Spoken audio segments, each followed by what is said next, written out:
आरपीजीएन। आरपीजीएन का full form है rapid progressive glomerulonephritis.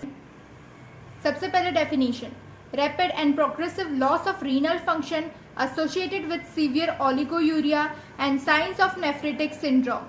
Science of nephritic syndrome के अंदर क्या क्या आएगा? हेमेट्यूरिया, ओलिगोयूरिया, प्रोटीन यूरिया, जिसकी वजह से इडिमा हो सकता है, and it can be around the eyes और it can be around the feet etcetera.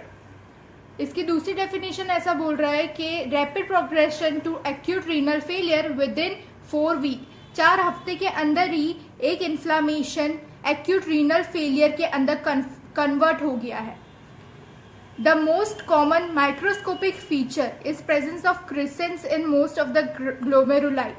Crescent इसकी खासियत है, इस वजह से इसको बोलते हैं क्रिसेंटिक ग्लोमेरुलोनेफ्राइटिस।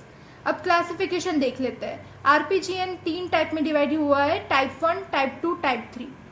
सबसे पहले कॉज देखेंगे तो टाइप 1 का कॉज है Goodpasture syndrome. Goodpasture syndrome एक ऐसा सिंड्रोम है जिसके अंदर antibodies against glomerular basement membrane बन जाती है, और ये जो है वो लंग्स के और रीनल ब्लड वेसल्स के अंदर जाके डिपॉजिट हो जाती है।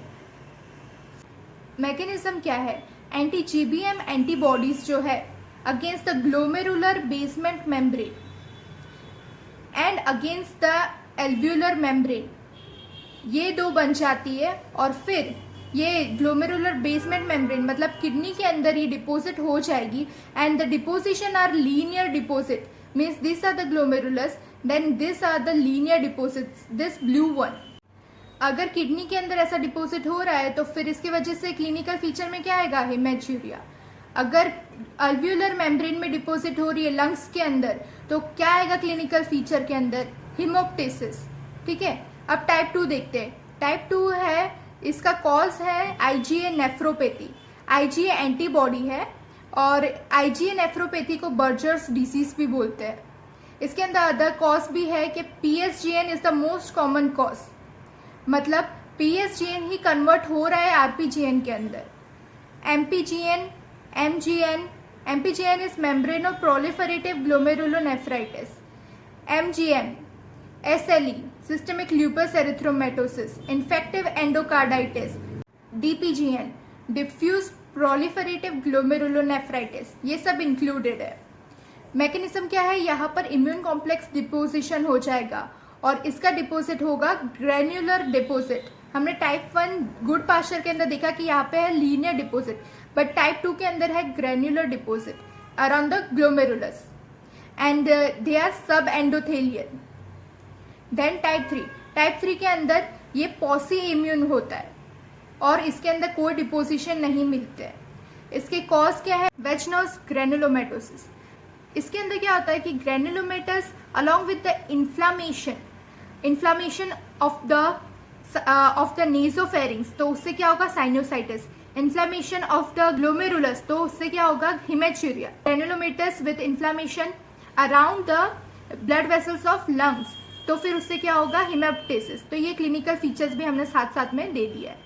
उसके बाद में आता है चॉक स्ट्रॉस सिंड्रोम। ये क्या होता है? इसके अंदर ना ग्रेनुलोमेटोसिस भी होता है, प्लस इओसिनोफिल का अमाउंट है वो बहुत ज्यादा हो जाता है, एंड अगर इओसिनोफिल्स ज्यादा हो गए तो फिर अस्थमा की प्रोबेबिलिटी होगी। ओके, तीसरा कॉज है माइक्रोस्कोपिक पॉलीएंजाइटिस। Okay, done. अब गुड पास्चर सिंड्रोम हम अच्छे से पढ़ लेते हैं। गुड पास्चर सिंड्रोम, तो अब इसका सबसे पहले पैथोजेनेसिस। तो सबसे पहले जो जीन है जो रिस्पॉन्सिबल है गुड पास्चर सिंड्रोम के लिए वो है HLA-DR B1। और यहाँ पे क्या होता है ये तो हमने आगे समझा कि एंटी जीबीएम एंटीबॉडीज बन जाएगी, बट अगेंस्ट विच एंटीजन? तो एंटीजन का नाम है Goodpasture antigen. Antigen results from conformational changes in alpha 3 chain of type 4 collagen of GBM.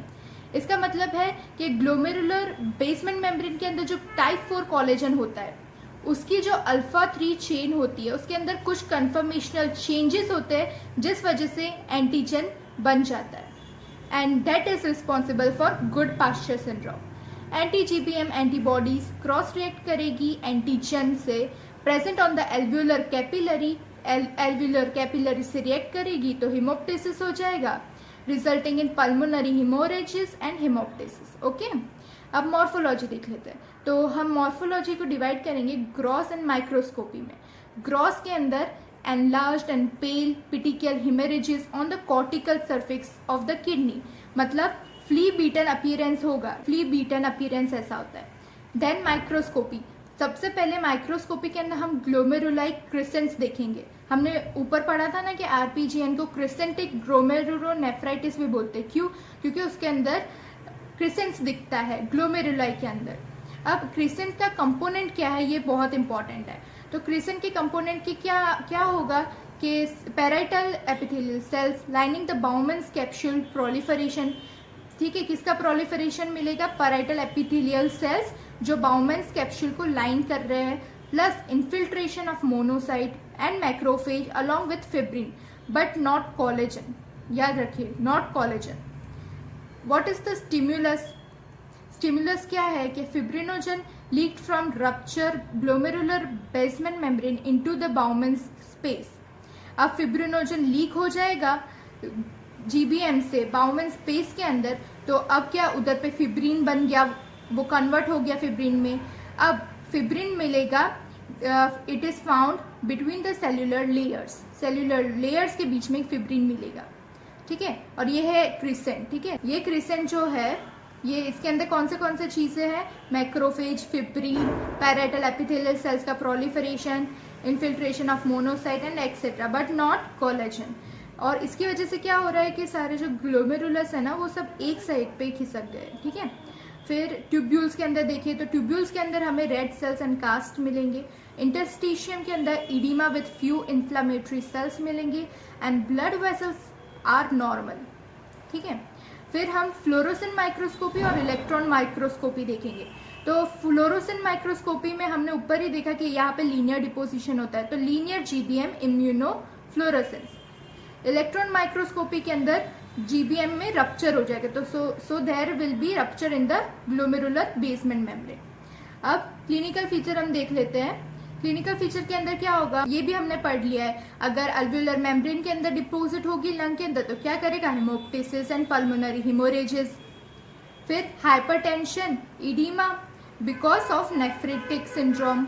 ठीक है, और भी फाइंडिंग्स होगी।